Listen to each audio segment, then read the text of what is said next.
Sir इस मुल्क पाकिस्तान के अंदर 1 साल पहले हम कश्मीर डे पर बात करते थे, फ़लस्तीन पर बात करते थे।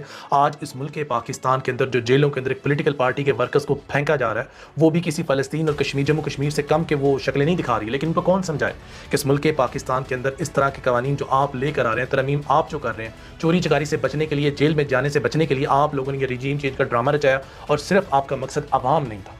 आपका मकसद सिर्फ और सिर्फ आपकी ज़ात थी और आपने अपनी ज़ात के लिए कवानीन मुतारफ़ करवाए, अपने केसेस रोल बैक किए। रिगार्डलेस आपने इस मुल्क पाकिस्तान की मईशत की हड्डी तोड़ कर रख दी। अब मुल्क पाकिस्तान क्रिपल्ड हो चुका है, टगे टगे के हम मोहताज हो चुके हैं। लेकिन नहीं, वो भी मसला नहीं है। आपके दौरे हुकूमत में सहाफ़ियों के लिए ज़मीन तंग कर दी गई। अरशद शरीफ जैसे लोग, साबिर शाकिर जैसे लोग, मोहित पीरज़ादा जैसे लोग और दीगर सहाफ़ियों ने मुल्क पाकिस्तान को खैरबाद किया। जो इस मुल्क पाकिस्तान के अंदर मौजूद रहे, जैसा कि सदीक जान की बात करें, इमरान रियाज खान की बात करें और दीगर लोगों की मैं बात करूँ, उनको पाबंद सलासिल होना पड़ा। और जो लोग बेचारे अपनी जान बचाकर इस मुल्क पाकिस्तान से बाहर गए, उनमें से चंद एक जैसा कि शहीद अरशद शरीफ को अपनी